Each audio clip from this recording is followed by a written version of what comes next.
I'll call this meeting of the Finance and Labor Relations Subcommittee to order. Item 2, disclosure of pecuniary interest and the general nature thereof. Seeing none. Item 3, delegations. Item 3.1, delegation request, Onecare Home and Community Support Services. We have looking for a motion to hear from Kathy Scanlan. Moved by Councilor Ritzma. All those in favor? Carried. Is Kathy there, Madam Clerk?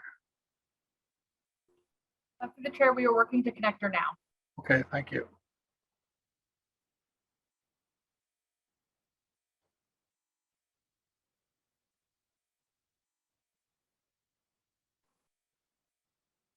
Hello.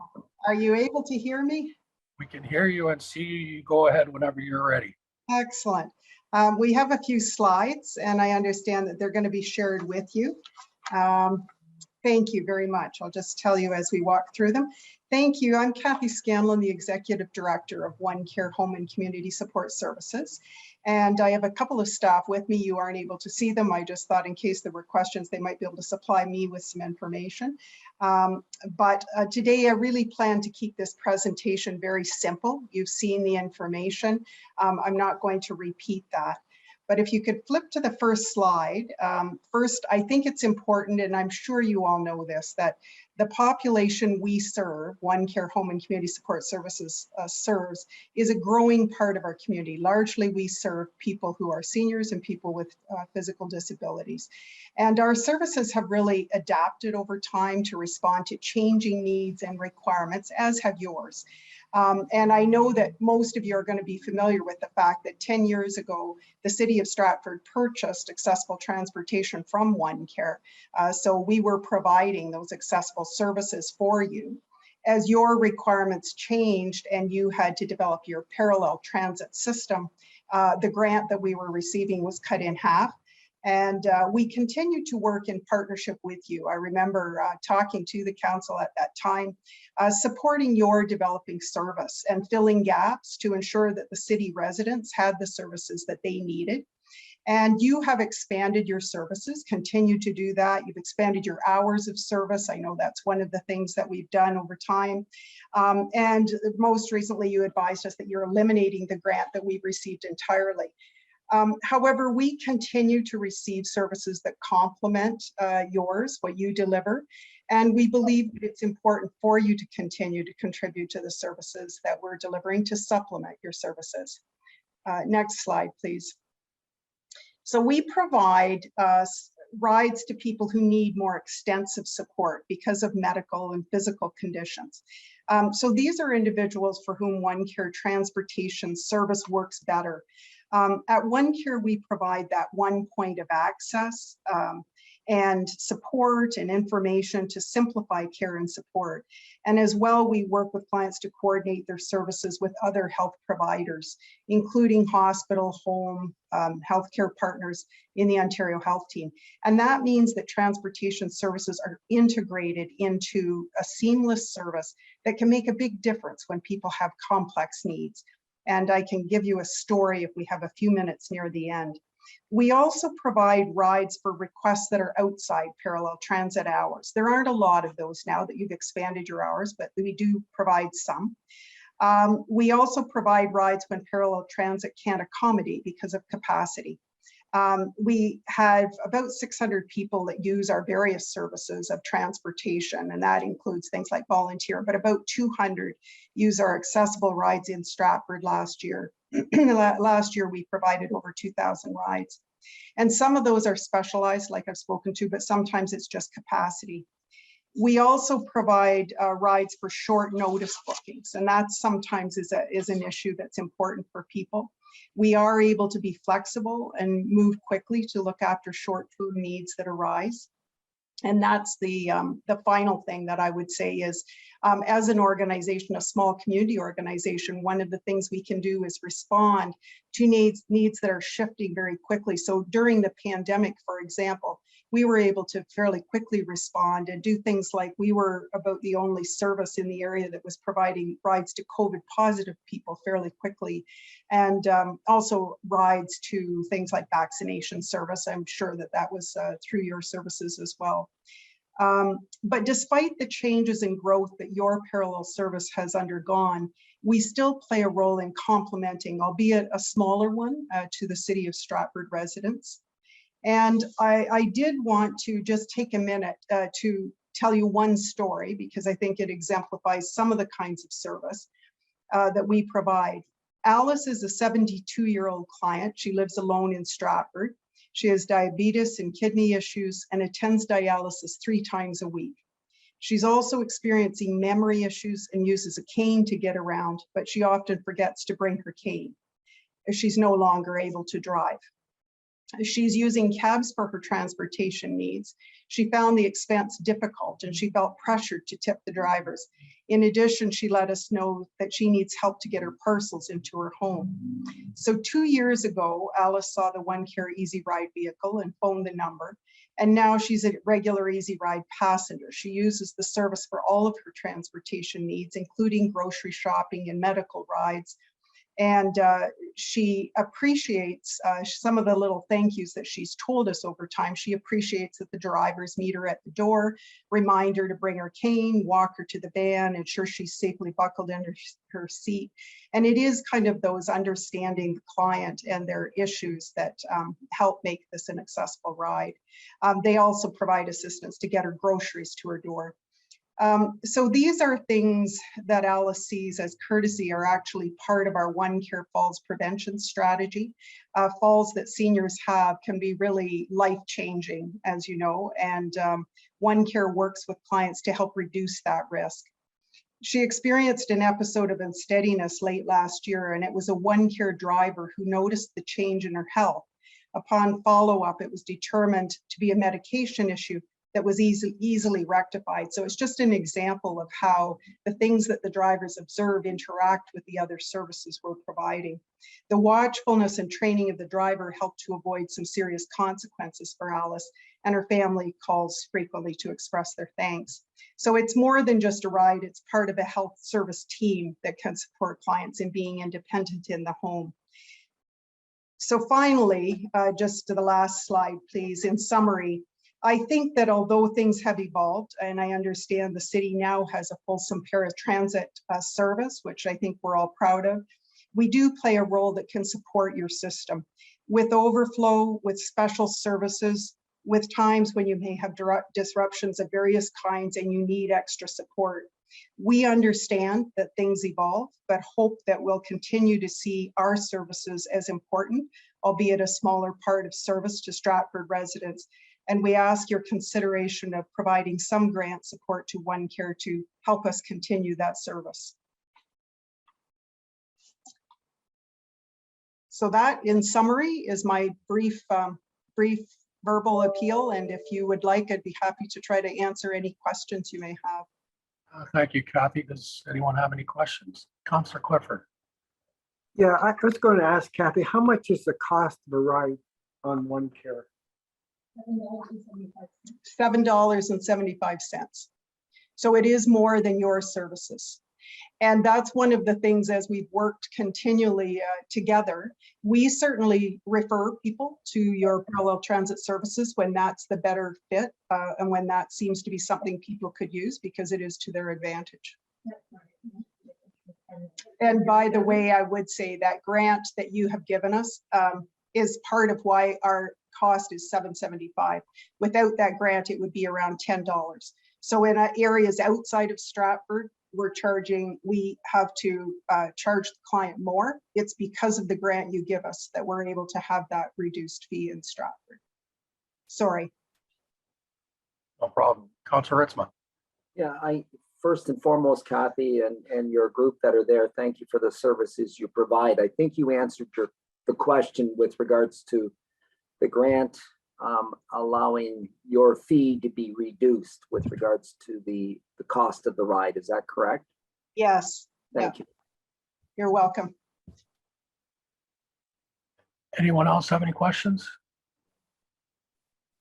Councillor Bunting. Yeah, just for statistic purposes, how many individuals are, I suppose, frequent users of your service?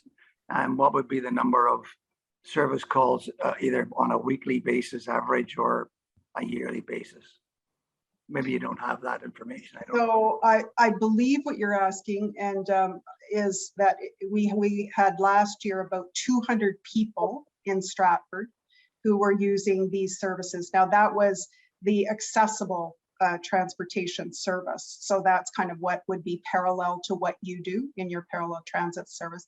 In total, we would have about 600 people, but not all of those would be that accessible transportation. So 200, and it's about 2,000 rides. Thank you. You're welcome. Anyone else? No? Well, thank you, Kathy. That was a good presentation, and we will be dealing with the issues specific later on. Thanks. Thank you. Thank you very much for your time and for listening. We've appreciated the partnership with you. Thank you. We'll move on to item 4, report of Destination Stratford. 4.1, Destination Stratford update number 2.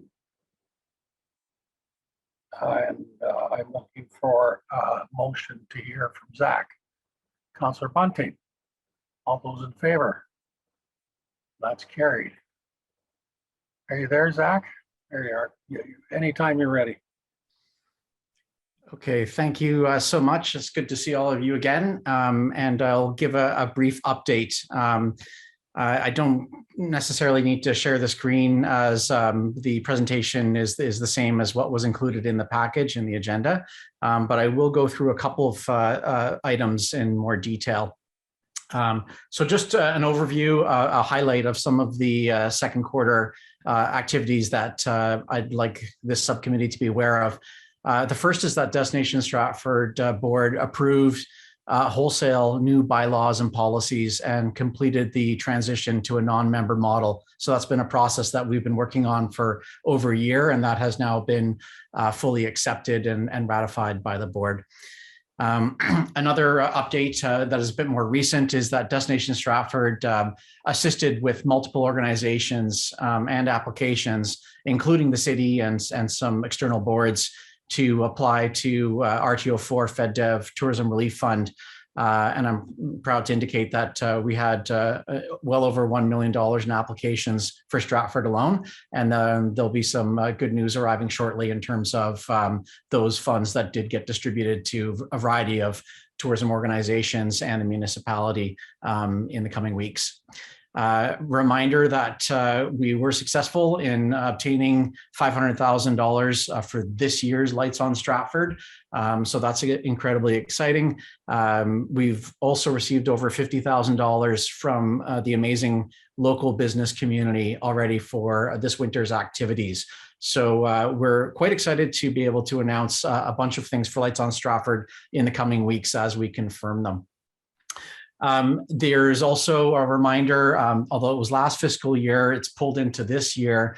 There was $295,000 grants successfully obtained for the Boathouse washroom expansion project, which I will talk about in just a moment in more detail.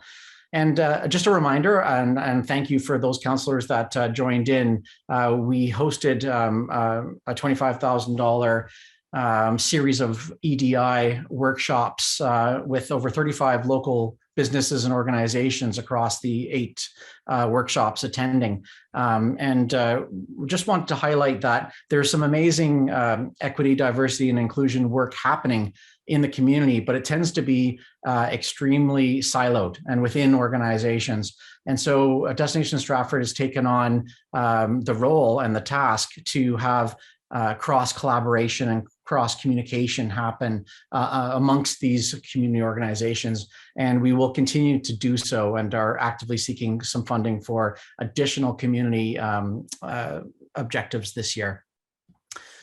In terms of the chart with our actual finances, I have to submit these slides about 3 weeks before we meet. So it was back at the end of May that you'll see the actuals. And I did just want to explain, there's a variance column. At Destination Stratford, we are very fluid. There's projects that we don't know about at the beginning of the year that come and go. So I believe now we're on the 5th version of our budget. And so when I present to you guys, the variance column will indicate what our current budget items are, and then the actuals from as close as I can to these presentations. So as you'll see on the chart, we are tracking as we should be for expenses and revenues. Again, it's a little bit of a challenging year with some additional activities like Alfresco and some other destination development projects that we're working on with a very slim budget. And as you all know, increased expenses. The next page on the presentation is a little bit more about what 2022 looks like from a tourism standpoint and a demand standpoint. So if you'll recall, this is the chart of our culinary chocolate trail sales, which is actually a pretty good barometer of the number of visitors coming to town, their activity and engagement. And I'm really excited to let you know that the first 5 months of this year is 70% increased when compared to 2019 pre-pandemic. And these are the metrics that we're hearing from a lot of tourism operators in terms of matching or even in some cases surpassing year-to-date numbers for 2019 versus 2022. So all of this is extremely encouraging for us as we continue to navigate and recover through the pandemic. But I did just want to mention that although we might be just as busy or busier now, that does not equate to recovery. There were still 2 extremely challenging years that everyone went through. Oftentimes, tourism operators went into substantial debt. So there's still a lot of heavy lifting involved with recovery, but the metrics across the board are looking quite encouraging. The next few pages in the presentation or report are really showing that we're active in destination marketing. As you know, over the last 2 years, and only 6 months ago, there were restrictions on where we could or could not advertise and market Stratford as a destination. So we're extremely active in the GTA to London corridor, Kitchener-Waterloo. One of the things that we learned is that there is a large appetite for visiting Stratford from these destinations that are closer than we initially thought.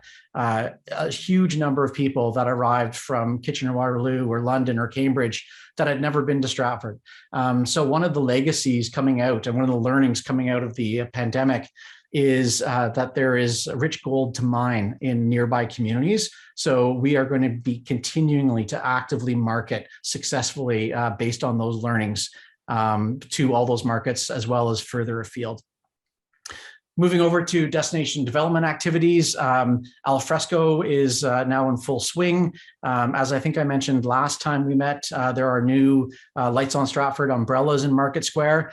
That square is proving to be extremely windy, so we're having a little bit of issues with keeping those weighted down. We were adding sand to the bases, et cetera. But it's very clear from the feedback we get when we are able to keep those umbrellas open that opportunities for shade in our public spaces is really important, and we're proud to have contributed that through Lights on Stratford. We've also announced a couple of our major exhibits or displays that are coming here this winter. Last time I mentioned the pool, which is coming to Market Square. That's by a very well-known artist out of New York. But the one I wanted to brush on today was Affinity, which is a huge sculpture that's interactive that will be going on Tom Patterson Island.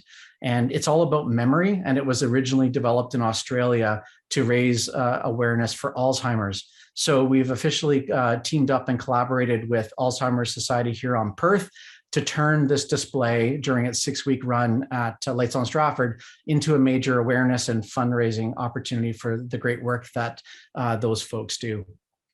And the last thing I wanted to touch on today was the Boathouse bathroom expansion project, which I mentioned earlier. So we have successfully received funding in the amount of $295,000. We worked with Mark Levitt's architects to develop the plans. We went through accessibility advisory committee. We now have a building permit in hand. Unfortunately, in the spring, when we issued an RFP, as many of you know, the cost of construction, cost of supplies, et cetera, was significantly higher than when we had initially gone to get these grants.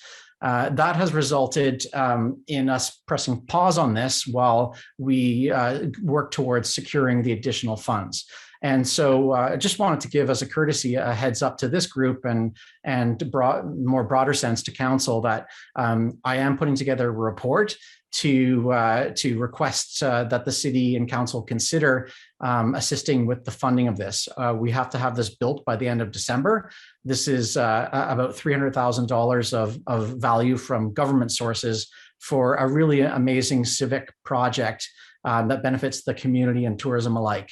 And again, this is turning the seasonal outdated washrooms on the upper level of the Boathouse into year-round, fully accessible, a universal washroom, a flagship for public washrooms. And this is absolutely essential as we try to grow out our tourism offering in the shoulder seasons and through the winter, that we have more year-round accessible washrooms throughout the downtown core. So I just wanted to give you a heads up on that.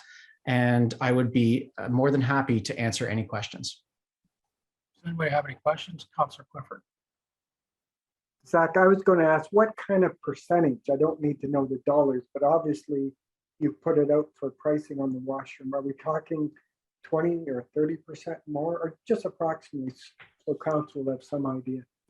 Yes, well, I can share actual numbers with you because I think they're a bit more impactful. So at the time in the spring when the RFPs came back in, the lowest RFP, including shaving off some non-essentials, nice to haves, but not need to haves, came in at around 450,000. And so we had gone in with the idea of around 300,000. So there was about $150,000 overage on this. And again, when we were estimating this almost a year ago, I worked closely with the city and the architect. So it was quite a surprise when the overages come in that high, although I am aware that this is fairly consistent with other city projects and overages that are happening. I think the big difference here is that we've got some substantial grant funding to go towards this. It would be a real shame for us to leave that money on the table when it comes to community infrastructure. So that'll all be in the report that I'll bring to council. Thank you. Councillor Bunting. So if you get these funds, when would work start, Zach? Because there's a tenant in the lower section of the boathouse, work could not begin until mid to late October. So the idea here is to secure the funding. And I should also mention that we worked very hard to secure additional government funding. Unfortunately, it's very difficult to stack funds for something that's already been granted. So, we were unable to get additional funding for this, which is why we'll be approaching the city. So the intent here is that we would go back to RFP in the summer, should the city and council approve this project, and start construction mid-October, and actually have it wrapped up in time for launching Lights on Stratford, which is mid-December. Anything else? Councillor Clifford. Yeah, I was going to ask about 2023. Right now we've got people eating on the sidewalks, and do you see that continuing, or like, I know we can't go on with like for COVID like forever, and we have parking problems, like we have parking things too. I just wonder what you thought. It doesn't have to be in stone, but what are your hopes and aspirations for 2023 as far as our downtown and Well, I really appreciate the question. I think that there were some quite incredible collaborations and innovations, and Stratford was lauded for a lot of the work that happened as a response to the pandemic. And I think we need to hold on to those projects that have legacy value that makes sense as we transition, hopefully out of a pandemic and have less of those health concerns. So the alfresco project writ large, and I include in that the boardwalks, the outdoor dining, the liquor bylaw with food where you can take it to those public spaces. Those are a really important legacy that helps separate Stratford as a destination. It certainly makes our job a lot easier to differentiate Stratford as a destination of choice when we have those kinds of innovative infrastructure projects. So as an example of an adaptation, in Market Square for the last 2 summers, there were no events happening. So we were able to distribute the alfresco tables throughout the whole square, and that's what made sense because of distance requirements, et cetera. So for this year, we worked closely with the city and proposed tables just in the outer wings of the square so that events could happen without the tables needing to be moved. I'd actually love to see, and I've got the suggestion in front of the city now, that those tables remain year round, that they just stay in place, because those will be useful for Lights on Stratford and other winter events as well. So, that's going through the city process as well. So that's an example of an adaptation that made sense coming out of the pandemic while still leveraging some of the innovation that really separates Stratford from other destinations.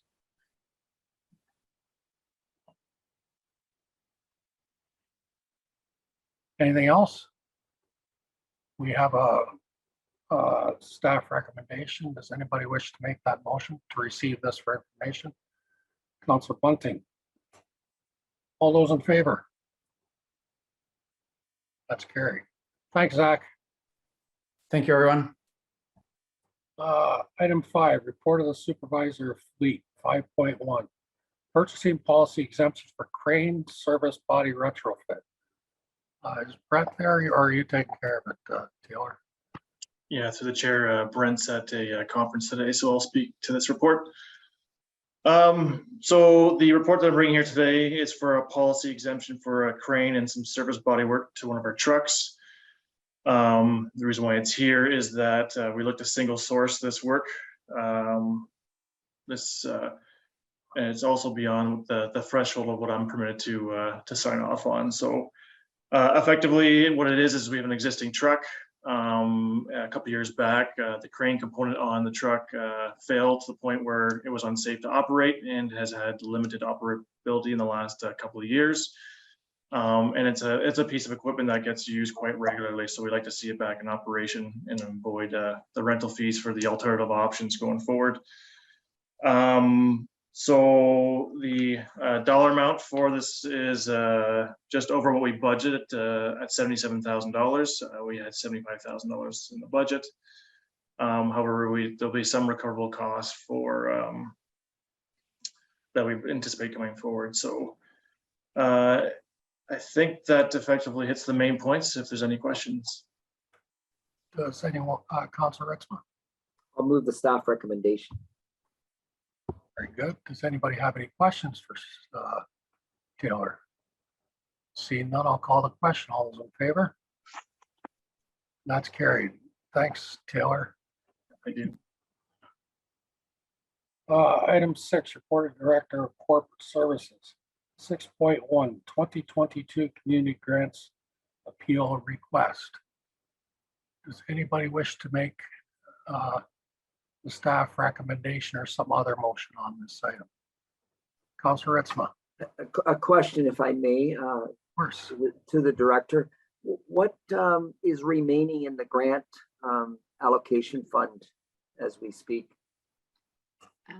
The chair, the remaining amount allocated from 2022, there is sufficient funds, but there's also a carryover amount that was available from the prior year to the tune of about $40,000. So there's definitely sufficient funding available if council wishes to, or committee wishes to approve this appeal request. Thank you. Councillor Clifford. Yeah, I have some interest in helping them, but I'd like to get more info, like from our staff. When the Onecare, when Kathy was talking about, she was talking about overflow and filling capacity. I'd like to know from our staff if they've experienced that, and I don't know who is available that to help me with that. I did speak with the director of community services and the transit manager recently, and the overflow. And again, they won't necessarily know about the overflow specifically unless it's reported back to them from their users. But they're indicating that the overflow, they feel that the overflow is in the hours of operation that are beyond our service levels that are established. But that said, the representative from Onecare did identify that there are times when the parallel transit timing might not work for somebody's particular situation. So, I mean, the department doesn't have any change in terms of their information provided to the committee and through the grant process. But if there's any further questions, I'm happy to take them back for the director. Thank you. Councilor Ritzma. Yeah, and thank you. And certainly I echo Councillor Clifford's comments with regards to this organization and the work they do, and I'd like to support them. And to that end, I would make a motion that we grant up to $5,000 to them. I know they're asking for more, but I would propose $5,000.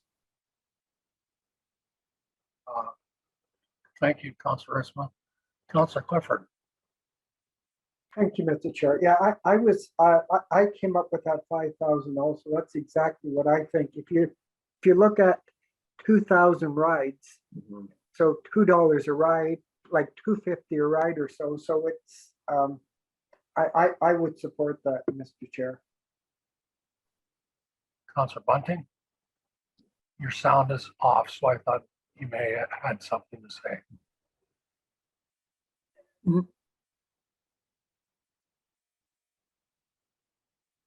I do have something to say with respect to what the committee did or what they thought about it. And I think it was one of the big factors was the amount of money, and I can't remember the exact amount that was in their coffers and so on and so forth. So really, they're a fairly big organization, Onecare, and they do a great work in the community. There's nobody's denying that, and that their reach is broad in as much as the services they provide, not just this particular service.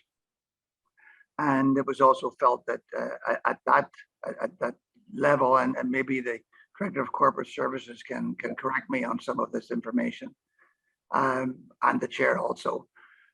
So that was one of the reasons why we denied the request in its entirety.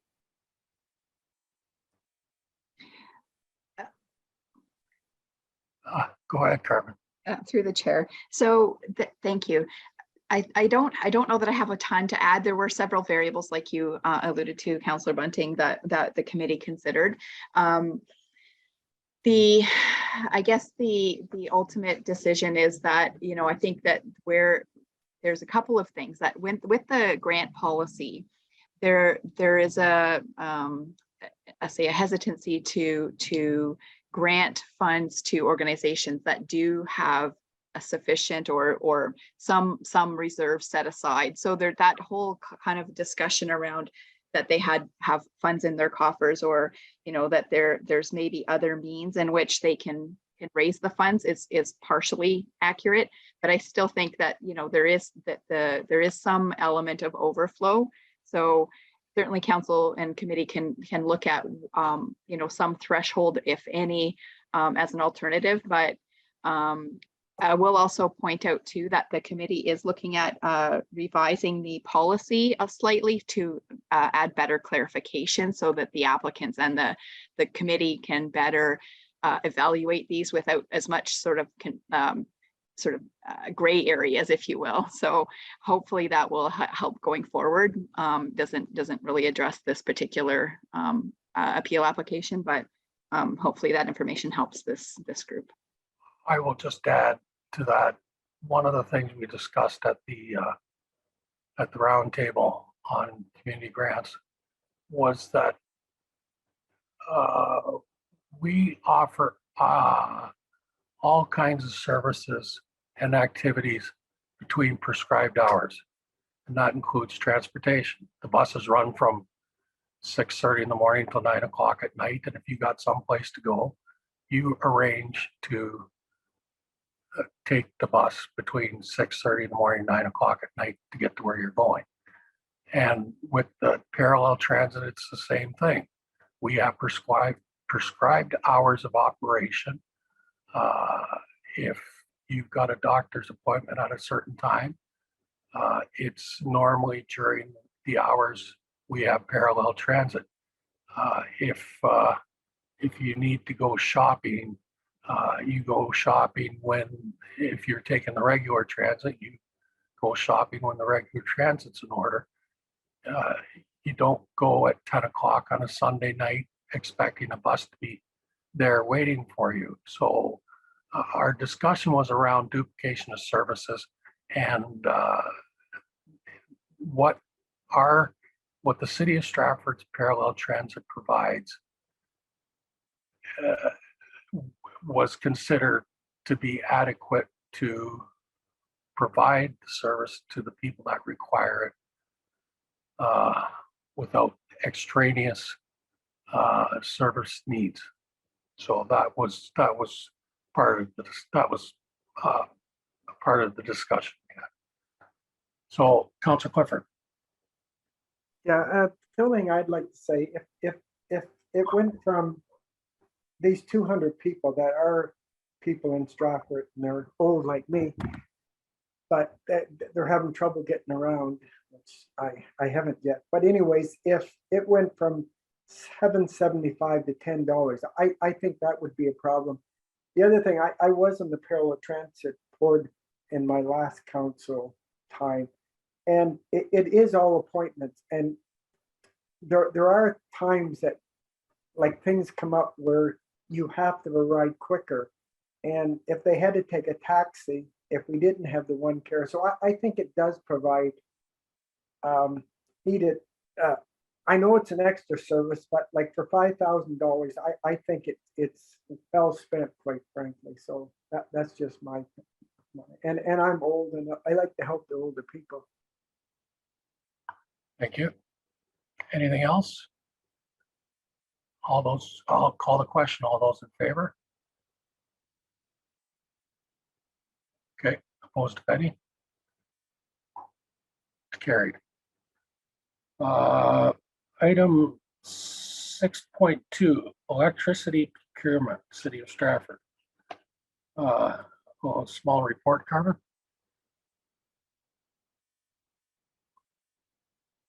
Thank you, through the chair. This is really just an informational report to provide council some feedback and updates on our procurement of electricity. It doesn't, as you are likely all aware, we know we do have Festival Hydro and we do obtain our actual consumption pricing through Festival Hydro, but we also are in this hedge agreement where we are able to get a hedge pricing on the non-consumption related costs of hydro delivery. So doing an analysis of the last couple of years, it does indicate that this relationship is still beneficial, and we're just providing a bit of update that we've kind of looked at it again, and we'll continue to do so on a regular basis. So I'm happy to take any questions if there are any. Councilor Clifford. It's in the report, but I was going to ask about this hedge. Could you just explain how that works, like just for a layperson? For sure. That's a great question. I should have probably done that myself, but thank you for that. So essentially what the hedge agreement allows LAS and AMO to do is to purchase electricity in bulk at the beginning of the year based on expected consumptions. The city of Stratford is in a hedge agreement that covers 75% of that consumption. So they go ahead and they purchase those that commitment in advance. It doesn't bind us in terms of our usage. We pay for what we use, but it allows them to get a better pricing when they go out to do that. So we end up being the beneficiary of the reduced pricing.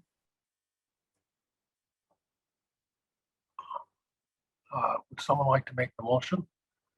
Staff recommendation, Counselor Beatty. All those in favor?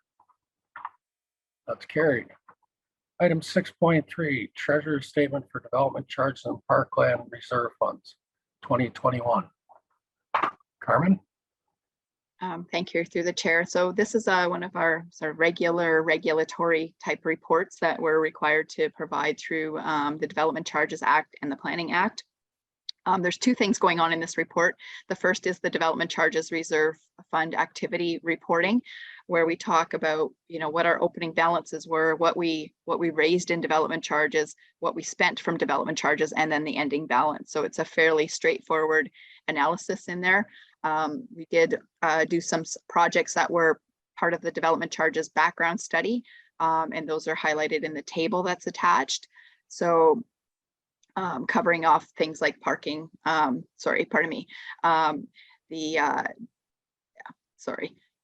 just from the development charges background study. The parkland dedication, on the other hand, is a slightly different type of reserve fund in that it allows municipalities to accept cash in lieu of parkland. Both of these types of reserve funds are legislated for their restricted use. So the development charges is related to what's included in the background study. The parkland dedication is covered under the Planning Act in terms of what's eligible type of spending. So in 2021, the funds were spent on a particular playground in the city. So that just kind of gives council or gives committee a little bit more information. So I did receive a question earlier regarding the balances that are in the development charges backgrounds or development charges reserve funds rather. And these are really all through the background study process are analyzed in terms of what the existing balance is and what's required to raise to service all of the projects that are highlighted in the background study. So whether these funds are spent in year 1 of our background study or in year 5 or 6, that's kind of how it works. So they're just sitting there kind of awaiting the spending that the projects that they're tied to. So that kind of just is a bit of a high level overview, and certainly happy to answer any questions with respect to the specifics. Thanks, Carmen. Councilor Clifford. Carmen, I was going to ask about, we've been talking about the hub downtown, like building it. And is there something in here that restricts certain areas that for development charges? Like I'm reading and it says police, fire, municipal, outdoor, indoor, recreation, library. Is there something that isolates any part of Stratford? I'm just curious about that, especially if we go ahead with this hub, which is going to cost a lot of money, and there's going to be infrastructure and like a lot of things. So anything in here that would help us with the hub is what I'm asking. So the short answer is not really, but I can speak to how the background study works. So essentially projects and pressures on our core infrastructure, which are those specific areas of, transportation through to recreation types of things, are identified in that. So essentially, if we were to have a population expansion of say some percentage, and those growth numbers are captured through the planning division, and we do use the information on projected growth to try to come up with these things. But we basically are looking at what does that do to the to those existing services that we have. It's really just based on, would we require an additional fire station? Would we need additional police cars? Would there be a requirement for increased wear and tear on our roads, or, that sort of stuff? So it's really just it becomes an exercise in that. The projects that are identified are typically those that are connected or linked directly to those expansions. So when we talk about the planning division identifying growth, projected population growth, it's often tied to things like subdivisions or things that we know are sort of either coming or are approved or have the potential to impact our services. So when it comes to something like the community hub, that type of a project isn't really something that can be directly connected to growth or to a particular type of growth that we would have. And that's the limitation, and that's part of the Development Charges Act. So even just going back to when the development charges background study is developed and the projects are discussed, it's not one that really would hit the radar, just given the nature of it. It's not affecting any of those, I'll say, those core areas. So I hope that answers your question. I know it's not probably the answer you were looking for, but No, like if they talk about recreation and things like this, like as we grow, like location, it shouldn't matter, but I'm not a DC expert either, so I'm just well, curious. if I may sort of carry on, Councillor Clifford, thanks for that. I think it comes down to what's the existing capacity in our existing facilities, and would there be additional facilities required as a result of growth? And if our existing, we wouldn't be required to add additional like fire stations, or we wouldn't be required to add additional actual facilities, then we end up looking at whether there's additional, supporting services that can go with that. It is a good question though, and it's something that we are trying to figure out how this fits into our whole growth strategy. Thank you. Anyone else? Would anyone like to make the staff recommendation? Councillor Bunting. If there's nothing further, I'll call the question. All those in favor? That's carried. Item 7, Advisory Committee outside board minutes. There's a Stratford of the World Committee minutes attached. Next subcommittee meeting, July 19th, 2022 at 3:30 p.m. Before we hang up, Madam Clerk, are you there? Got There Jen. you am. When item 6.1 comes back to council again, comes to full committee, I may be speaking out of turn on behalf of the subcommittee, but I'd really like somebody from our transit group to be there to answer questions directly, because we've got a split subcommittee. I suspect we're going to have a split full committee when this item comes back. So information is power. So the more we can have, the better. Could I get a motion to adjourn? Councillor Clifford, all those in favor? That's carried. Thanks, everybody. Thanks, Carmen.